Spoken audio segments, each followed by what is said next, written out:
Asambleísta Rolando Panchana tiene la palabra. Gracias, señor presidente. Si me ayudan con las luces porque hay una presentación, por favor.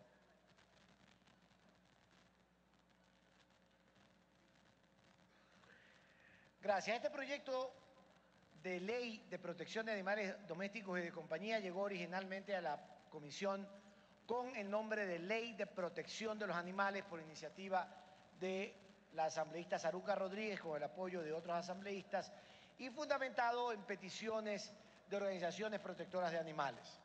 Yo debo recalcar y reconocer en primer lugar que el informe es unánime, es decir, todos los comisionados estuvimos de acuerdo con lo que aquí se va a exponer y me parece que eso es valioso como información para que ustedes lo conozcan. Siga, por favor. El proyecto inicial, el que nos llegó a la comisión, tenía 73 artículos, 8 disposiciones generales, entre las que se propone, por ejemplo, la derogatoria de una disposición del Código de Procedimiento Penal, 8 artículos numerados como reformas al Código Penal. Eso a nosotros nos pareció absolutamente inconveniente, mucho más ahora que la Asamblea está discutiendo una reforma al Código Penal.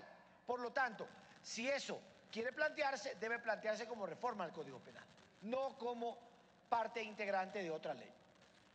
Habían 9 disposiciones transitorias.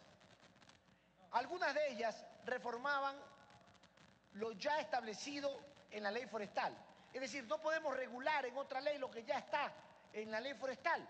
Entonces también nos pareció que el proyecto era, en ese punto, redundante y hasta inconveniente. Sigamos. ¿Cómo hicimos la socialización del proyecto?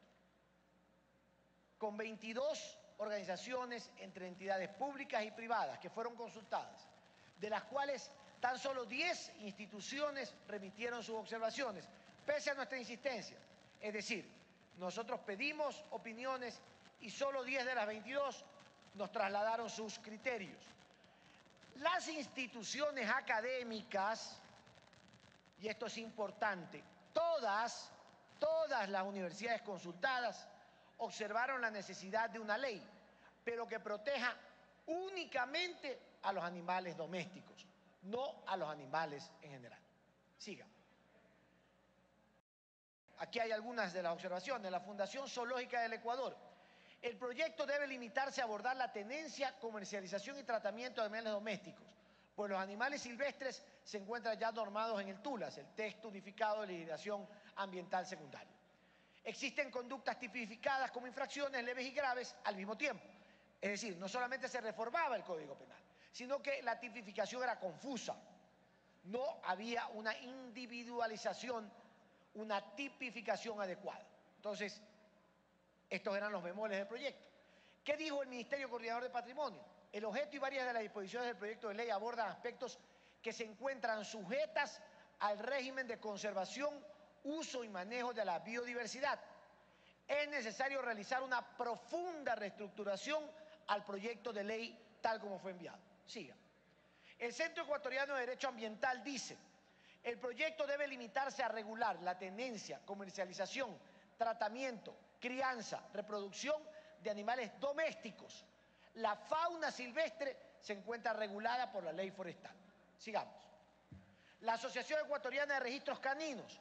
Es evidente que en la implementación de planes y programas educativos el texto de la ley propuesta deja de lado a las asociaciones caninas legalmente aprobadas, es decir, se discrimina, es decir, no había este ingrediente en la ley. La Universidad Central del Ecuador, en cuanto a la compra-venta de animales, considerar que esto tendría una repercusión en los precios de los animales. Ningún establecimiento podría cumplir con las 5 libertades de los animales al estar confinados. Había unos condicionamientos para la libertad animal que volvían pues absolutamente inviable el poder comercializar un animal doméstico. Agrocalidad, ¿qué dice? Los artículos 31, 35 y 42 hacen referencia en parte a animales de consumo, camales, granjas y predios de equitación. Los mencionados artículos deberían ser eliminados para no mezclar animales de compañía con animales de consumo. Esta era una confusión del texto original. Porque claro, un conejo puede ser un animal de consumo, un animal de caza, pero también un animal doméstico. Un chancho lo puede ser. Entonces había que establecer con precisión las categorías y el proyecto adolecía de una confusión conceptual lamentable. Sigamos. El Ministerio del Ambiente, el sacrificio de animales destinados al consumo humano, la regulación y control del cumplimiento de las disposiciones de la OIE, entre las que se encuentra la aplicación del concepto de bienestar animal, le corresponde a Agrocalidad. Es decir, estábamos invadiendo una competencia que desde la función ejecutiva a través de Agrocalidad, ley que habíamos nosotros reformado ya en este periodo. Por lo tanto, no cabía introducir una reforma de este tipo. Sigamos. ¿Cuál es la relevancia de esta ley? Decidimos en la comisión unánimemente, entonces, por todas estas consideraciones, cambiarle el título y el objeto a la ley. De Ley de Protección de los Animales a Ley de Protección de Animales Domésticos y de Compañía, porque encontrábamos allí que existía una ausencia de regulación uniforme en la legislación ecuatoriana. Es decir, los municipios, Quito o Guayaquil, tienen ordenanzas y reglamentos que son muy interesantes. De hecho, fueron parte de textos de consulta nuestros. Pero esa legislación no existe por igual en todos los cantones del país. Y es muy distinto legislar en un municipio de Guayaquil, por ejemplo, o de Quito, donde la población es mayoritariamente urbana, me refiero a la de los animales, que legislar este tema en el oriente, en un cantón del oriente, donde en medio de la selva está rodeado de animales.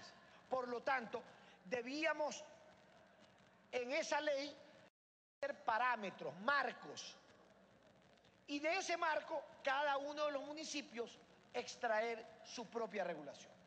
Así, la Declaración Universal de Derechos del Animal establece una serie de medidas que exigen un trato adecuado a los animales domésticos y de compañía.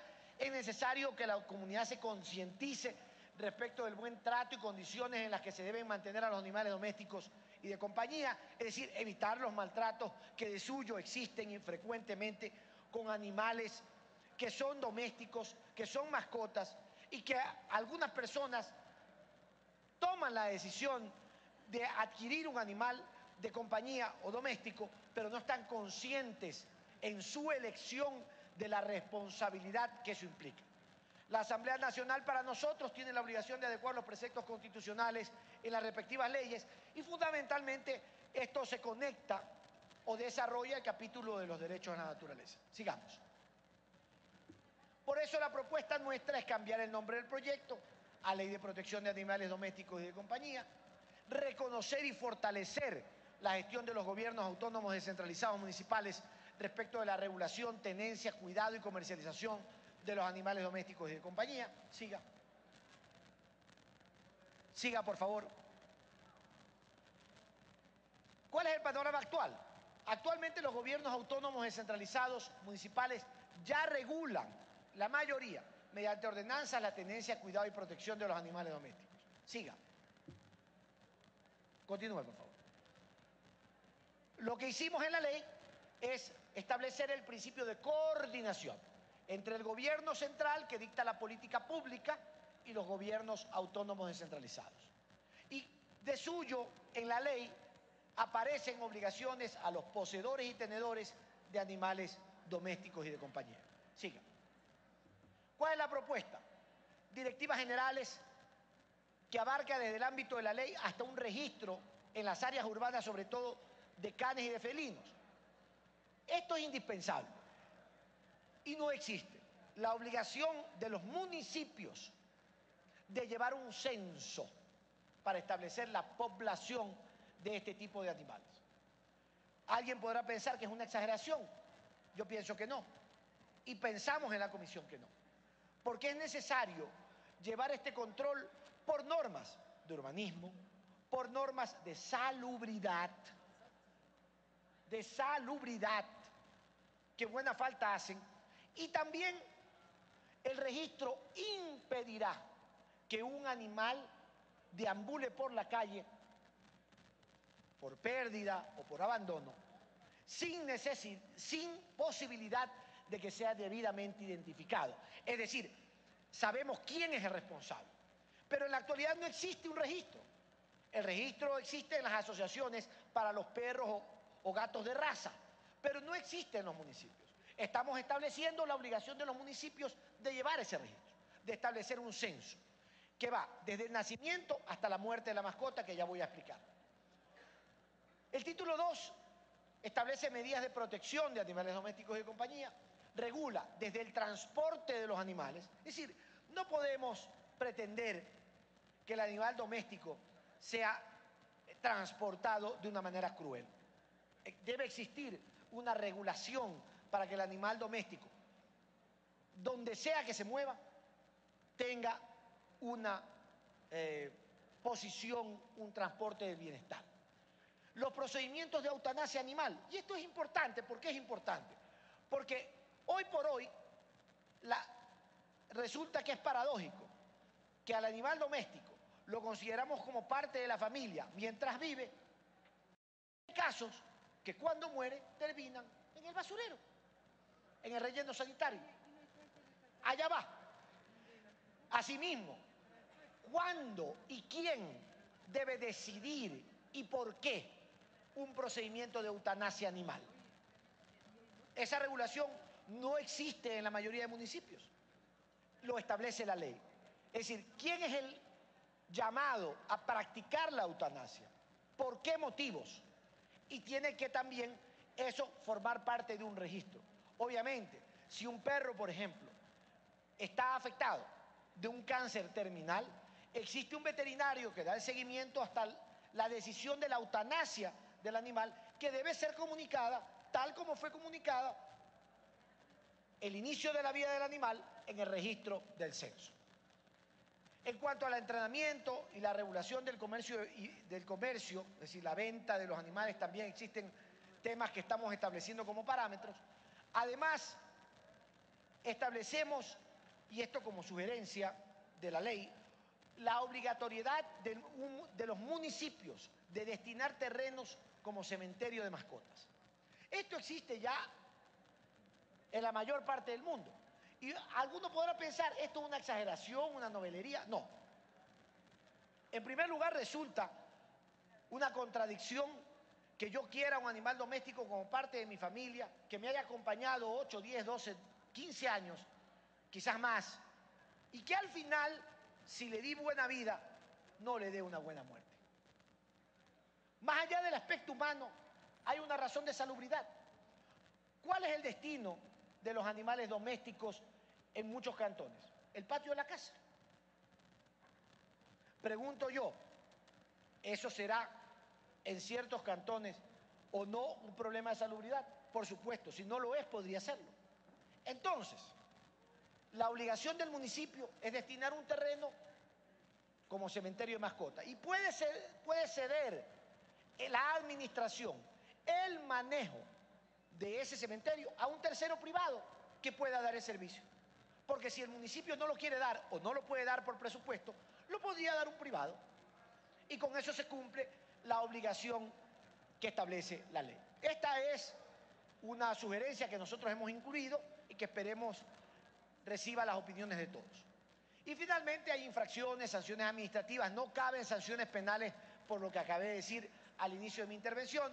En total tenemos 61 artículos, 3 disposiciones generales, 5 disposiciones transitorias. Esa es, a grosso modo, en un resumen, la ley que les estamos presentando, compañeros y compañeras. Estamos listos a recibir sus opiniones. Muchas gracias.